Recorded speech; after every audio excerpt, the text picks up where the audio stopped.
नमस्कार, मैं रवीश कुमार। यूपी का डीजीपी कौन होगा, इसे लेकर बड़ी लड़ाई छिड़ गई है। कार्यवाहक डीजीपी बनाते बनाते लगता है मुख्यमंत्री योगी आदित्यनाथ अब तंग आ चुके हैं। उन्हें स्थायी डीजीपी चाहिए, लेकिन उसका नाम दिल्ली से नहीं, लखनऊ में उनकी मेज पर तय होना चाहिए।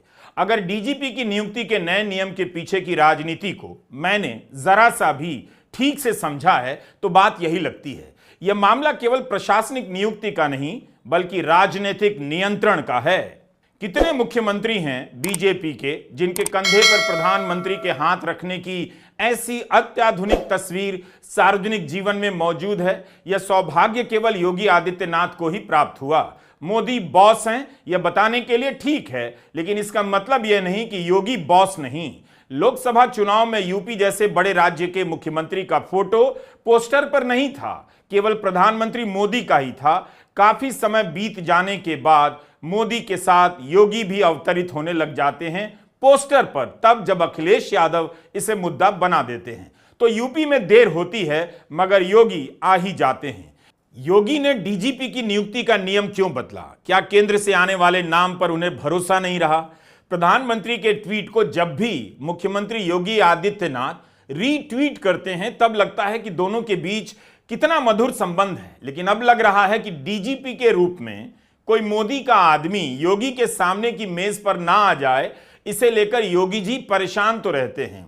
इसीलिए 20 महीने से यूपी में कार्यवाहक डीजीपी बनाए जा रहे थे, क्योंकि सुप्रीम कोर्ट का नियम है यूपीएससी से 3 नाम तय होकर आएंगे और उसी में से एक नाम राज्य को चुनना होगा। दिल्ली से आने वाला नाम दिल्ली का हो, इस डर से लखनऊ से ही कार्यवाहक डीजीपी बनाया जाने लगा। 20 महीने में यूपी में 4 कार्यवाहक डीजीपी। ये क्या कहता है? जून 2021 से लेकर अब तक कार्यवाहक डीजीपी से ही यूपी की पुलिस चली जा रही है। जून 2021 में मुकुल गोयल डीजीपी बनाए गए, लेकिन मई 2022 में ही हटा दिए गए। रिटायर होने में करीब 2 साल बाकी थे, पर यह कहते हुए हटा दिए गए कि काम में रुचि नहीं थी और अक्षम अधिकारी थे। हिंदुस्तान टाइम्स में छपा है कि गोयल विभाग और योगी की मीटिंग में नहीं आ रहे थे, इसलिए योगी उनसे नाखुश हो गए। उनके निष्कासन के बाद से अब तक यानी लगभग 2.5 साल तक उत्तर प्रदेश में एक भी स्थायी उत्तराधिकारी की नियुक्ति नहीं की गई। मुकुल गोयल के बाद डीएस चौहान कार्यवाहक डीजीपी बनाए जाते हैं, जो मार्च 2023 में रिटायर हो गए। चौहान के बाद आते हैं आरके विश्वकर्मा, जो अप्रैल में कार्यवाहक डीजीपी बनाए जाते हैं और मात्र 1 महीने में ही इस पद से रिटायर हो जाते हैं। मई 2023 में उनका कार्यकाल खत्म हो जाता है।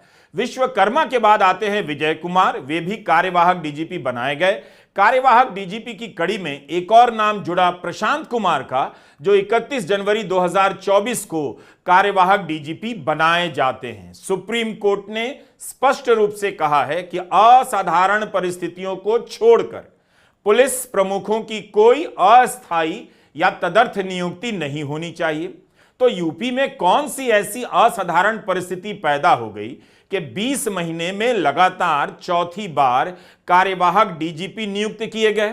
क्या यूपी में कोई भी अफसर नहीं जिसे स्थायी तौर पर डीजीपी बनाया जा सकता था? इसके पीछे की राजनीति क्या हो सकती है? मूल बात तो योगी जी को ही पता होगी, लेकिन हमें तो यही लगता है कि केंद्र यूपीएससी के जरिए अपना डीजीपी ना बिठा दे, इसलिए योगी जी कार्यवाहक डीजीपी बनाकर इस पद को भरते रहते हैं और अब शायद तंग आ गए होंगे तो इस सिस्टम को ही खत्म कर दिया। इस लुका छिपी के खेल का अंदाजा अखिलेश यादव के इस ट्वीट से पता चलता है। अखिलेश लिखते हैं कि सुना है किसी बड़े अधिकारी को स्थायी पद देने और उसका कार्यकाल 2 साल बढ़ाने की व्यवस्था बनाई जा रही है। सवाल यह है कि व्यवस्था बनाने वाले खुद 2 साल रहेंगे या नहीं? कहीं ये दिल्ली के हाथ से लगाम अपने हाथ में लेने की कोशिश तो नहीं है? दिल्ली बनाम लखनऊ 2.0। अखिलेश यादव लंबे समय से यूपी के कार्यवाहक डीजीपी को लेकर ट्वीट कर रहे हैं। डबल इंजन की सरकार में डीजीपी का पद लगता है डबल व्यंजन बन गया है। सरकारें इंजन से नहीं, वैसे व्यंजन से ही चलती हैं।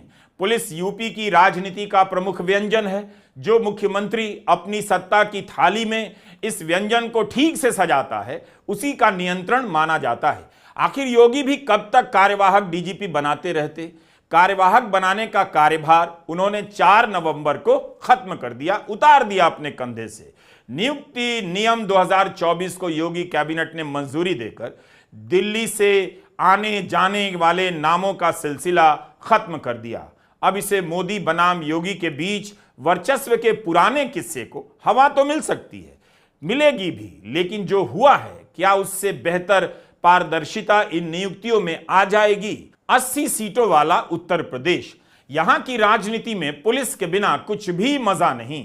पुलिस को कौन चलाता है यह इस बात से भी तय होता है कि वह प्रदेश चलाने लायक है या नहीं, या उसे प्रदेश चलाने के लिए पुलिस को चलाने दिया जाता है या नहीं। एनकाउंटर, हिरासत में मौत, पुलिस की सुरक्षा में हत्या, टॉर्चर इत्यादि की खबरों से लगता है उत्तर प्रदेश में एक समानांतर और तेज न्याय व्यवस्था खड़ी की जा चुकी है।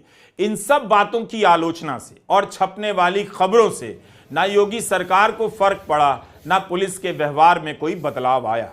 कभी नहीं लगा कि स्थायी डीजीपी नहीं होने के कारण योगी जी का पुलिस पर नियंत्रण नहीं है, या पुलिस योगी जी की बात नहीं मानती है।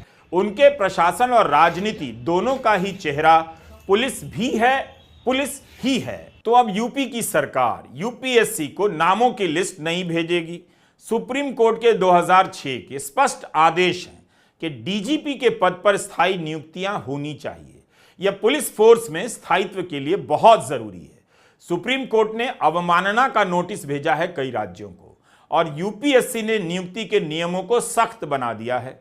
योगी सरकार की चिंता शायद इससे बढ़ गई होगी। हो सकता है उन्हें लगा हो कार्यवाहक पुलिस प्रमुख बनाते बनाते कहीं उनका ही कार्यकाल कार्यवाहक मुख्यमंत्री की तरह ना लगने लग जाए। तरह तरह की चर्चाएं बीच में चलती भी रहती हैं कि योगी हटाए जा सकते हैं। मुझे नहीं पता कि योगी को हटाने की चर्चा कितनी सही है, लेकिन अगर यह सही है और उन्हें नहीं हटाया जा रहा है तो अयोध्या के कारण नहीं बल्कि केजरीवाल के